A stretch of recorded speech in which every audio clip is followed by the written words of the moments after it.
الحمد لله وكفى وسلام على عباده الذين اصطفى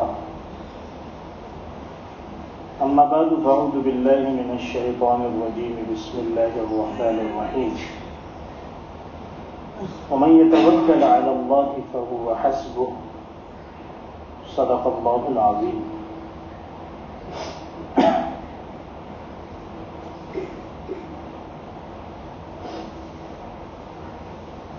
اصل چیز اللہ تعالیٰ کی ذات پر ایمان اور یقین کامل ہے. اگر یہ چیز حاصل ہو جائے تو نہ صرف آخرت کے، دنیا کے بھی تمام مسائل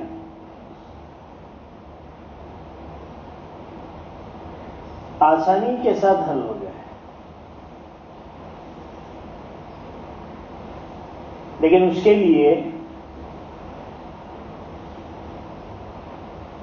جو بات اور جو خبریں ہمیں حضور اکرم صلی اللہ علیہ وسلم نے دی ہیں، کیونکہ قرآن بھی آپ ہی کے واسطے سے آیا اور آپ کی حدیثیں یہ بھی آپ ہی کی ہیں، آپ ہی واسطہ ہیں. ان خبروں پر اور آپ کی لائی ہوئی باتوں پر 100% یقین کرنے کی ضرورت ہے، اور یہ عقیدہ ہونا ضروری ہے کہ حضور اکرم صلی اللہ علیہ وسلم نے جو باتیں بتائی قرآن کے واسطے سے یا اپنے حدیثوں کے ذریعے سے، ان کے ذریعے سے جو نتیجے حاصل ہوں گے وہ ڈیفینٹ یعنی پکے نتیجے ہوں گے. ڈفرینٹل ریزن یعنی امکانی باتیں نہیں ہوں گی. اس سلسلے میں 2 ہفتوں سے بات ہو رہی ہے کہ ایک ہے دنیا اور دنیا کے اسباب جو نظریں دیکھتی ہیں، جس کا مشاہدہ ہوتا ہے، جس کو آدمی محسوس کرتا ہے، جس سے متاثر ہوتا ہے. اور ایک ہے خبر اللہ تعالیٰ نے دی، حضور اکرم صلی اللہ علیہ وسلم نے دی. تو ایک مومن اور مسلمان کا مسلمان ہونے کے ناطے یہ عقیدہ اور یہ نظریہ ہونا ضروری ہے کہ جو باتیں حضور اکرم صلی اللہ علیہ وسلم کے واسطے سے ہم تک پہنچی ہیں وہ یقینی فائدہ دینے والی ہیں، اور یہ جو دنیا کے اسباب ہیں ان سے کامیابی مل بھی سکتی ہے اور نہیں بھی مل سکتی، فائدہ پہنچ بھی سکتا ہے اور نہیں بھی پہنچ سکتا. وہ کوئی ڈیفینیٹ ریزن والے اور پکی نتیجے والے چیزیں نہیں ہیں. اس کا عقیدہ ہونا ضروری ہے. اور اگر یہ نظریہ مسلمانوں کا ہمارا بن گیا تو ہمارے لیے کامیابی 100% یقینی ہے. اور حقیقت یہ ہے کہ اسی عقیدے کی کمزوری، جسے ایمان کی کمزوری سے بھی تعبیر کیا جاتا ہے، دوسرے الفاظ میں اسباب کے اوپر یقین اور مسبب الاسباب اللہ رب العزت سے نگاہوں کے ہٹنے کی وجہ سے ہم مسلمانوں کا ہر اعتبار سے، ہر لائن سے بہت برا حال ہو گیا ہے۔ ایک وہ چیز ہے جو نظریں دیکھتی ہے، جیسے مثال کے طور پر اس وقت پورے دنیا کا نظام سود پر چل رہا ہے۔ بینکنگ سسٹم سود پر، انشورنس کے اکثر و بیشتر جو پالیسیز ہوتی ہیں الگ الگ سود پر، تجارت اور بزنس سود پر، پوری طریقے سے دنیا کا جو اکانومی اور معاشی نظام ہے وہ سود سے جگڑا ہوا ہے۔ اسی میں آدمی دیکھ رہا ہے کہ لوگ آگے بڑھ رہے ہیں، ترقی کر رہے ہیں، دنیا آگے نکل رہی ہے،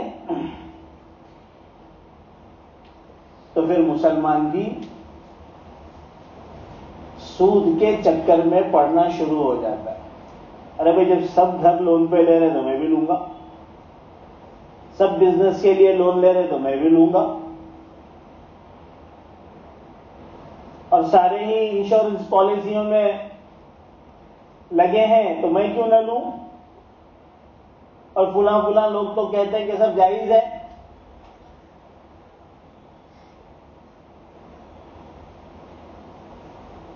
ان سب چیزوں کو دیکھ کر پھر مسلمان بھی ان حرام کردہ چیزوں میں مبتلا ہو جاتا ہے۔ نظریں کیا دیکھتی ہے کہ سود پر معاملہ کرنے سے مال بڑھتا ہے۔ قرآن کیا کہتا ہے، اللہ کے رسول کیا بتاتے ہیں کہ سود سے مال گھٹتا ہے۔ یمحق اللہ الربا ویربی الصدقات، سود سے مال گھٹے گا۔ ٹکراؤ ہو گیا خبر میں اور نظر میں۔ ساری دنیا بول رہی ہے، کر رہی ہے کہ انٹرسٹ سے مال بڑھے گا۔ مسبب الاسباب اللہ تعالی اور اس کا سچا رسول بتا رہا ہے سود سے مال گھٹے گا۔ یہیں پر ایمان اور کافر کے، مومن اور کافر کے درمیان فرق ہو جاتا ہے۔ مومن اگر سچا ہے تو وہ اس بات کا یقین کرتا ہے کہ جو خبر نے مجھے اطلاع دی اللہ نے، اس کے رسول نے، وہی سچا ہے، چاہے میری نظریں کچھ بھی دیکھیں، چاہے میرے کان کچھ بھی سنیں۔ اور کافر جہاں فائدہ دیکھتا ہے وہاں پر دوڑ پڑتا ہے۔ اگر اسے فائدہ سود میں نظر آیا تو سود کی طرف دوڑ پڑا، جوئے میں نظر آیا تو جوئے کی طرف دوڑ پڑا۔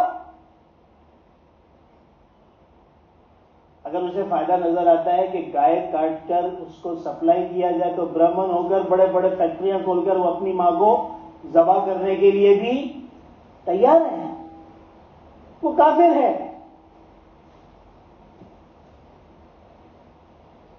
چلو ادھر کی سمت جہاں کی ہوا ہو، رخ جہاں پر ہوا کا ہے اسی طرف بڑھتے چلو، یہ کافر کا مزاج ہوتا ہے، مومن کا نہیں۔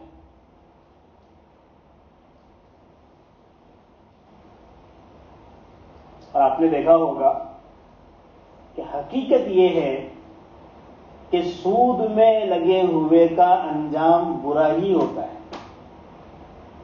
مسلمان جلدی پکڑ میں آتے ہیں، کافر بھی بہرحال اپنے انجام کو پہنچتے ہیں، کیونکہ یہ اللہ تبارک و تعالیٰ کا بتایا ہوا ہے، اس میں ذرا برابر بھی شک کی گنجائش نہیں ہے۔ اس خبر پر یقین کرنا یہی ہے ایمان۔ اللہ تعالیٰ نے اسی وجہ سے ایمان بنایا ہے۔ قرآن کے اندر بہت سارے واقعات ہیں جس کے ذریعے سے اللہ تعالیٰ ایمان بناتے ہیں، کیونکہ ایمان ہی بنیاد ہے۔ اللہ کی ذات پر اگر ایمان پختہ نہ ہو تو پھر کوئی چیز فائدہ مند نہیں ہوتی، اللہ کی مدد نہیں آتی، اور اللہ کی مدد کے بغیر نہ مسلمان دنیا کے اندر ترقی کر سکتا ہے، نہ محفوظ رہ سکتا ہے، نہ آخرت کی کامیابی اس کو حاصل ہو سکتی ہے۔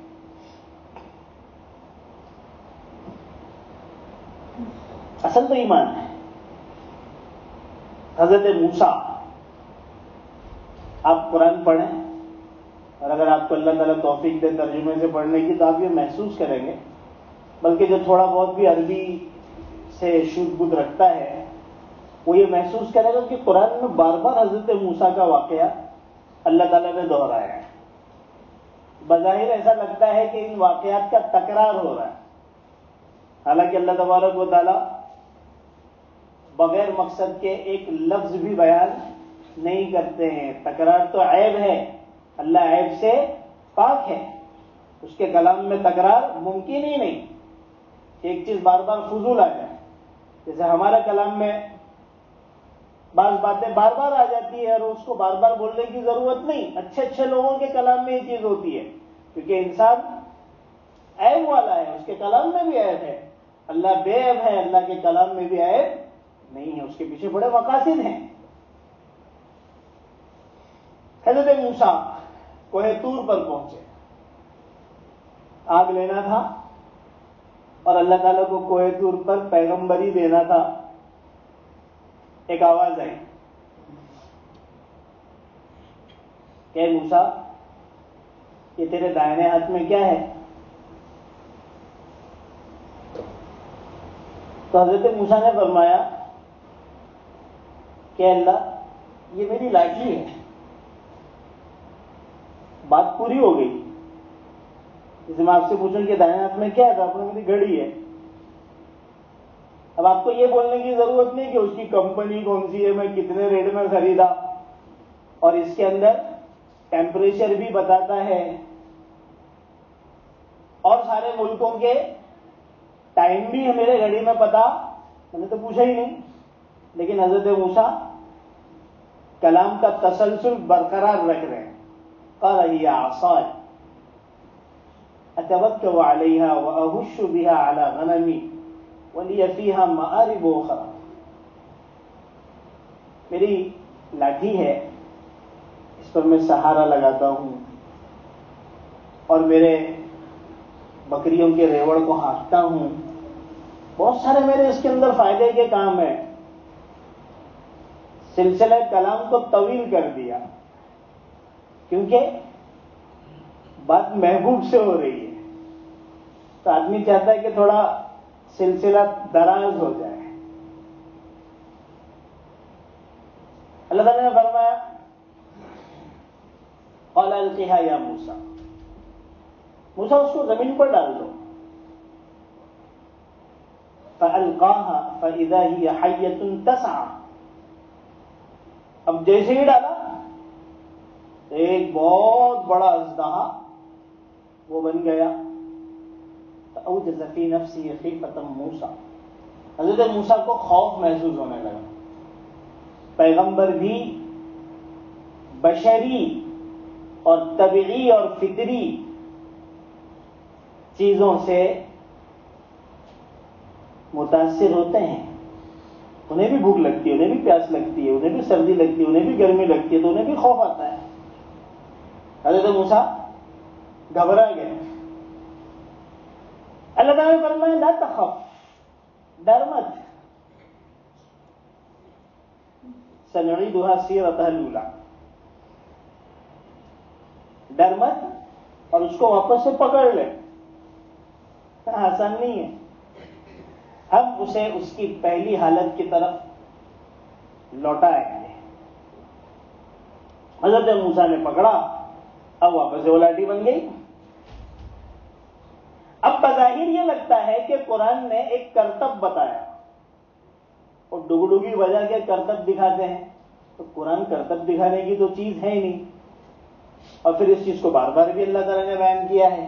ہر واقعے میں ایک عظیم پیغام اللہ تعالیٰ نے ایمان کو بنانے کا دیا ہے. اس واقعے کے ذریعے اللہ تبارک و تعالیٰ یہ سمجھانا چاہتے ہیں کہ اے موسیٰ، جس وقت تو اس لکڑی کے اندر اپنے لیے بہت ساری فائدے کی چیز بتا رہا تھا، ہم نے اس کو دوسرے لمحے میں تیرے لیے نقصان دہ چیز بنا دی. اور جب تو اسے نقصان دہ چیز سمجھ کر ڈر رہا تھا تو ہم نے دوسرے لمحے میں تمہارے لیے وہی فائدے کی چیز بنا دی. پتہ یہ چلا کہ کسی چیز کے اندر نہ نقصان پہنچانے کی طاقت ہے نہ فائدہ پہنچانے کی طاقت ہے. اس کے اندر فائدہ پہنچانا یا نقصان پہنچانے کی جو صفت آتی ہے وہ ہمارے حکم سے آتی ہے. تو لاٹھی ہے لیکن وہ اژدہا بن کر نقصان بھی پہنچا سکتا ہے، اور وہ تو اژدہا ہے لیکن لاٹھی بن کر تیرے لیے فائدے مند بھی بن سکتی ہے. تو اللہ تبارک و تعالیٰ نے اس کے ذریعے سے ہمیں ایمان سکھایا، اللہ کی ذات پر یقین سکھایا کہ اللہ ہی جو ہے وہ کرتے ہیں، اس کے ذات کے علاوہ کوئی نہیں ہے جو کچھ کر سکے. تو اگر اللہ تعالیٰ نے یہ فرما دیا ہے کہ سود کے اندر تمہارے لیے تباہی ہے، تو ساری دنیا بھلے سود کے اندر پھلتی پھولتی نظر آئے اور جوئے کے اندر پھلتی پھولتی نظر آئے کہ بھائی شیئر مارکیٹ میں تو آپشن اور فیوچر کے بغیر تو بزنس میں مزہ ہی نہیں آتا ہے.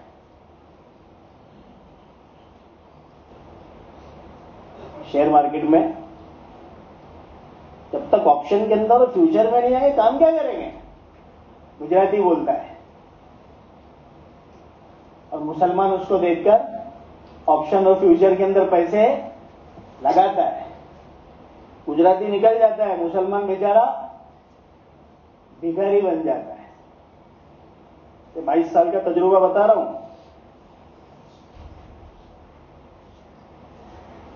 تو اللہ تعالیٰ نے فرمایا ہے انما الخمر والمیسر والانصاب والازلام رجس من عمل الشیطان فاجتنبوہ. یہ جوا جو ہے یہ شیطان کے عمل میں سے ہے، اس سے بچو. فیوچر جوا، آپشن جوا، اور پورا شیئر مارکیٹ کا 99% جوا، سوائے 1% کے جس کی شرائط ہے اس کو معلوم کریں، اگر کرنا ہو تو اس کے حساب سے چلیں، دنیا نہ دیکھیں. تو اللہ تعالیٰ نے خبر دی اور اللہ کے رسول صلی اللہ علیہ وسلم نے خبر دی، اور جو آپ صلی اللہ علیہ وسلم نے بتایا اسی میں کامیابی ہے، اسی میں ترقی ہے، اسی میں عزت ہے. اسی وجہ سے جو نبیوں کے طریقے پر چلے گا اللہ تعالیٰ عزت دیں گے، کامیابی دیں گے. جو نبیوں کے طریقے سے ہٹ کر زندگی گزارے گا اللہ اس کو ذلیل کر کے رہے گا. ذلت خود بخود نکلے گی، اسے کچھ کرنے کی ضرورت نہیں ہے. اللہ کے رسول کی سچی حدیث ہے کہ جب اللہ تعالیٰ کی نافرمانی کوئی بندہ کرتا ہے، کرتا رہتا ہے، تو اللہ تبارک و تعالیٰ اس کے ذلیل کرنے کا فیصلہ کرتے ہیں، اور پھر وہ اپنے گھر میں بیٹھے بیٹھے ذلیل ہو جاتا ہے. اس کو باہر نکلنے کی بھی ضرورت نہیں ہے. نظام قدرت خود چل رہا ہے اور کائنات کے فیصلے اللہ کی طرف سے خود بخود ہو رہے ہیں انسان کے اپنے عمل کی بنیاد پر. پھر اس کو کچھ کرنے کی ضرورت نہیں ہے کہ باہر جا کر اپنے آپ کو ذلیل کرے، وہ گھر میں بیٹھے بیٹھے ذلیل ہو جائے گا.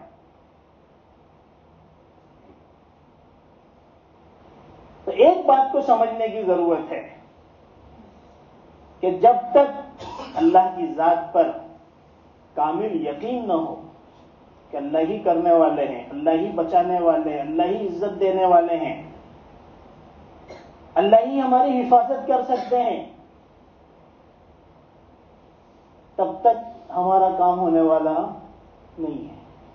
چاہے کتنا ہی جمع کر لیں کچھ ہونے والا نہیں ہے. اور اگر اللہ کو آپ نے بنا لیا اپنا آپ کو اللہ کا بنا لیا تو پھر اللہ کی طرف سے عجیب و غریب نظام چلتا ہے. یہودیوں کا ایک قلعہ تھا، بلکہ قلعوں کا ایک سلسلہ تھا مدینہ منورہ میں. اس کے اندر جو مکانات تھے اس کی جو دیواریں تھیں وہ 1-1 میٹر چوڑی دیواریں تھیں. یعنی اس زمانے میں بھی جو دیکھتا ہوگا اپنی نظروں سے تو اس کا اس بات پر یقین ہوگا کہ بھائی ہم کو کوئی شکست دے نہیں سکتا اور ہمارے قلعے میں کوئی دشمن آ نہیں سکتا. 1 میٹر چوڑی دیوار. اللہ تبارک تعالیٰ کی طرف سے وہاں پر مسلمانوں کو حضور اکرم صلی اللہ علیہ وسلم کے ذریعے سے حکم ہوا کہ حملہ کرنا ہے. ٹارگیٹ دیا گیا ایسا جو بظاہر حل ہونے جیسا نہیں تھا. شکست ان کو دینا بہت مشکل تھا. صحابہ کرام کو بھی ایسا ہی محسوس ہوا کہ ان کو کیسے شکست دیں گے, تو اتنے زبردست قلعوں کے اندر محصور ہیں, وہاں تک پہنچنا ہی مشکل ہے. لیکن حضرات صحابہ کا ایمان بنا ہوا تھا, انہوں نے پکا ارادہ کر لیا. اب ظاہری نظریں کیا دیکھ رہی ہے کہ ان کو شکست نہیں دیا جا سکتا, لیکن اللہ تبارک و تعالیٰ کے نیک بندوں نے جب قدم اٹھایا تو جب اللہ تعالیٰ کا کائناتی نظام چلا تو کیا ہوا, اللہ تعالیٰ نے ان کے دلوں میں مسلمانوں کا رعب ڈال دیا. اللہ تعالیٰ نے مسلمانوں کا خوف ڈال دیا. اب کیا ہو رہا ہے, وہ لوگ آپس میں مشورہ کر رہے ہیں کہ ارے مسلمان جہاں جاتے ہیں یہ کامیاب ہو جاتے ہیں, ان کو فتح ملتی ہے. اگر انہوں نے ہماری طرف رخ کیا ہے تو پھر ہمارے مال کا اور ہماری عورتوں کا کیا ہوگا. ایک کام کرتے ہیں, اپنے گھر بار کو چھوڑ کر سامان اور عورتوں کو لے کے یہاں سے روانہ ہو جاتے ہیں. تلوار بھی نہیں چلی, صرف رعب کے ذریعے سے اللہ تعالیٰ نے مسلمانوں کی مدد کی اور سارے قلعے خالی ہو گئے اور مسلمانوں کو تحفے میں دے دیا. یہ ہے اللہ کی مدد. لیکن اللہ کی مدد کس کے ساتھ آتی ہے, جو اللہ کی اطاعت کرنے والا ہوتا ہے, جو اللہ کی فرما برداری کرنے والا ہوتا ہے, جس کی زندگی میں اللہ کے رسول کی سنتیں ہوتی ہیں, اس کو اللہ کی ذات پر یقین ہوتا ہے, تو اللہ تعالیٰ کی طرف سے پھر مددیں بھی آتی ہیں. تو آج بھی ہماری اگر اللہ تعالیٰ کی طرف سے مدد ہو سکتی ہے تو وہ اسی وقت ہو سکتی ہے جب اللہ کا یقین ہمارے دلوں میں اس درجے کا ہو اور ہماری زندگی بھی نبیوں کے طریقوں پر ہو. ورنہ اللہ کی مدد ہمارے ساتھ نہیں ہوگی, اور اللہ کی مدد کے بغیر کچھ ہونے والا بھی نہیں, چاہے کتنے ہی اسباب جمع کر لیں. تو اس چیز کو سمجھنا بہت ضروری ہے. جو ایمان ہے کہ جو چیز نظر آ رہی ہے اس سے فائدہ پہنچنا یقینی نہیں ہے. اللہ اور اس کے رسول نے جو باتیں بتائی ہیں اس کے اندر یقینی نتیجہ نکلے گا, فائدہ ہم کو پہنچے گا. حضرت موسیٰ ہی کے واقعات لے لیجئے. واقعات کے اندر بہت جو ہے وہ ایمانی کیفیت بنتی ہے اور اللہ تعالیٰ نے ایمان سکھایا ہے. حضرت موسیٰ جادوگروں کے بیچ میں گھرے ہوئے ہیں.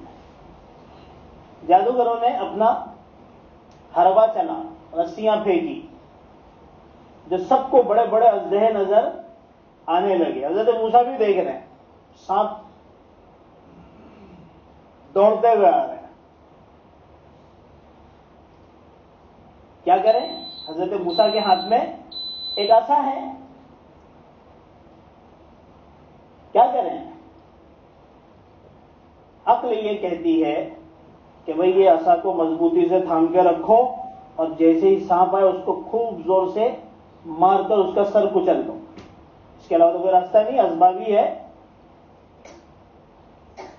اللہ تبارک و تعالیٰ کی طرف حضرت موسیٰ رجوع ہوتے کہ اللہ کیا کروں.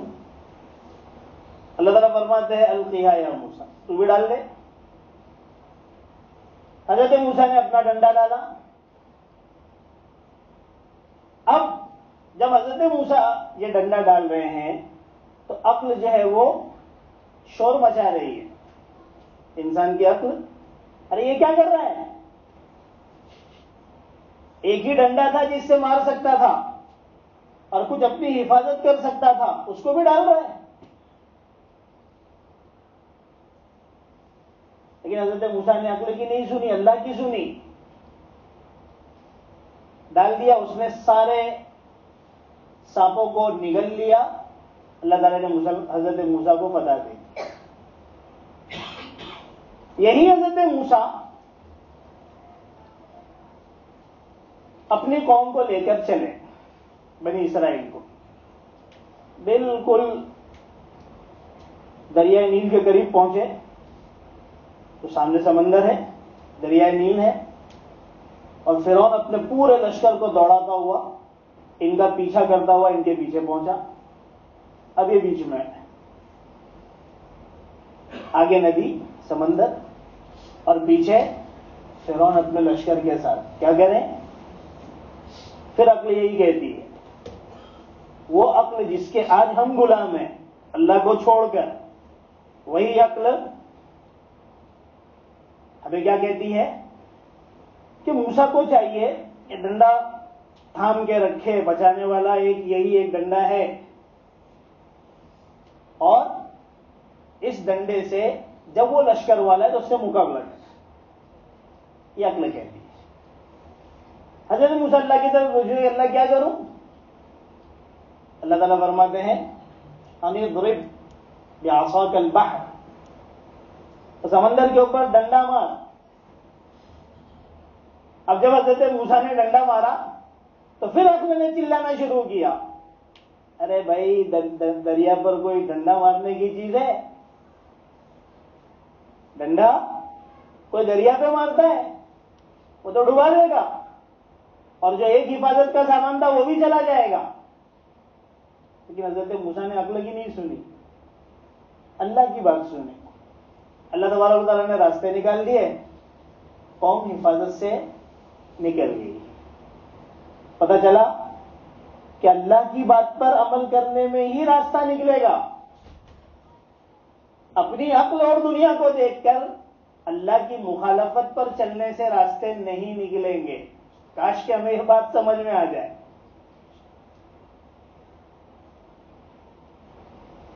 آپ اسٹڈی کریں، ایجوکیشن لیں، بزنس کریں، لیکن اس سے کچھ نہیں ہوگا. اللہ تعالیٰ نے فرما دیا ہے کہ نماز ہی تمہارے رزق کا ضامن ہے. کما کر بھی بھکاریوں کی طرح سے رہو، پریشان رہو. یقینی ذریعہ نماز ہے. اہتمام کرو، روزی میں برکت ہم دیں گے. عقل کیا کہتی ہے کہ یار بزنس تو شروع ہوتا ہے 11 بجے کے بعد، 12 بجے کے بعد بامبے اٹھتی ہے، لوگ راستے پہ آتے ہیں، تو میں صبح سے اٹھ کے کیا کروں؟ تو سارا ہمارا طبقہ سویا ہوا رہتا ہے. اللہ کے رسول نے کیا فرمایا کہ برکت اللہ تعالیٰ نے بکور میں رکھی ہے. بکور لفظ ہے، صبح سویرے. مجھے تو نظر ہی نہیں آتی برکت کہیں پہ بھی صبح، اور میں صبح اٹھ کے کروں گا کیا؟ کس کے پاس جاؤں گا؟ اللہ کے رسول نے کہہ دیا. اب یقیناً صبح اٹھ کر ہی برکت حاصل ہو سکتی ہے، چاہے دنیا کا بزنس 12 بجے سے شروع ہوتا ہو. دیکھ لو فرق دنیا کے اندر. مارواڑی صبح 5:30 بجے اپنے مندر میں جاتا ہے، میں اپنی آنکھوں سے دیکھتا ہوں. میں جہاں رہتا تھا وہاں پر ہی مارواڑیوں کی جو ہے وہ مندر تھی، اور آپ بھی دیکھتے ہیں.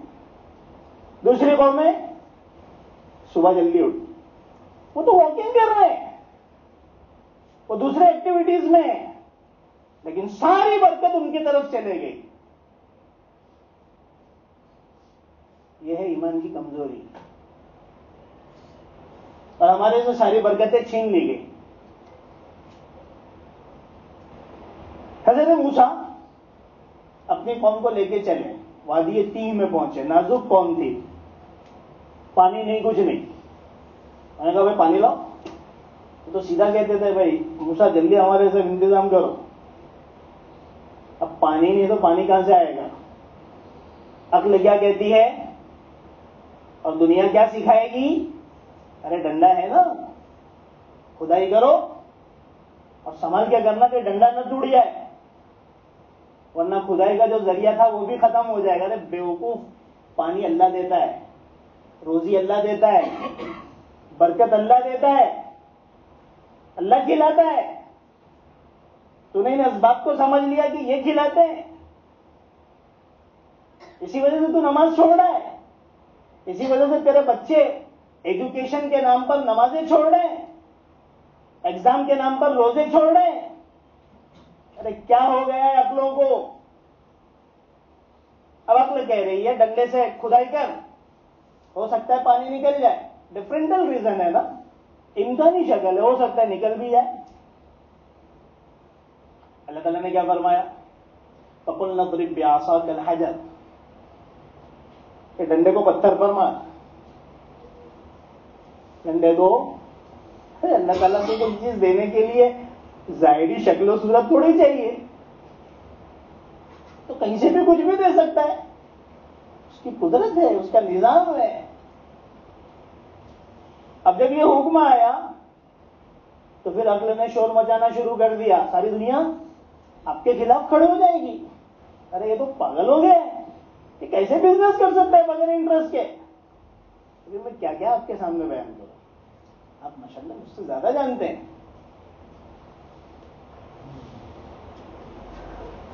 یہ تو پتھر پر لکڑی مارے گا تو لکڑی ٹوٹ جائے گی. وہ ایک جو ذریعہ تھا نظروں سے آنے والا کہ اس کے ذریعے سے کچھ پانی نکل سکتا ہے, وہ بھی ختم ہو جائے گا. لیکن اللہ کی طرف سے جو خبر آ رہی ہے وہ کیا بولتی ہے کہ مار اس کے اوپر. حضرت موسیٰ نے مارا, فوارہ پانی کا نکل آیا. پوری بات کا خلاصہ یہ ہے کہ اللہ کی ذات پر یقین اور اللہ اور اس کے رسول کی باتوں پر یقین, اور ایسا یقین کہ آنکھوں سے جو چیز نظر آ رہی ہو اگر وہ اللہ اور اس کے رسول کے بات کے اور اس کے بتائی ہوئی چیزوں کے خلاف ہو تو انسان اس کا انکار کر دے اور پھر اس کو اپنی عملی زندگی میں بھی لائے.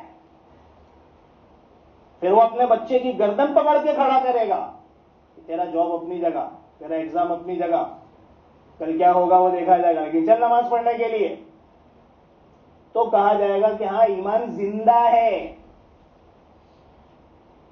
اور اگر اس کے دل میں یہ آیا کہ نہیں آج مکتب مت جانا, ایک 2 دن کی چھٹی لے لو, قرآن کی تعلیم کو پیچھے کر دو, اور نماز جانے میں تیرا حرج ہوگا, آج ٹیوشن کے اندر 4 گھنٹے لگا کے رہنا, نماز جاتی جانے دینا, مکتب جاتا ہے دین کی تعلیم جاتی جانے دینا, جبکہ قرآن کی تعلیم میں یقیناً کامیابی ہے, دین کی تعلیم میں یقیناً کامیابی ہے, تو سمجھ جانا کہ ایمان آخری درجے پر پہنچ چکا ہے. وہ اٹھا کے لائے گا, وہ صبح کو خود بھی اٹھے گا, اپنے بچوں کو بھی اٹھائے گا. صرف اپنا عمل کر لینا یہ کافی نہیں ہے. کان کھول کے سن لیجئے, کلکم راعٍ وکلکم مسئول عن رعیتہ, اپنے گھر والوں کے بارے میں بھی سوال ہوگا. اس وجہ سے اس چیز کا یقین بٹھانا اور عملی طور پر اس کو کرنا پریکٹیکلی, تب جا کر ہمارا بھی ایمان بنے گا, ہمارے دنیا کے کام بھی بنیں گے, اور انشاءاللہ اللہ تعالیٰ آخرت میں بھی ہمیں کامیاب کریں گے. اللہ تعالیٰ عمل کی توفیق.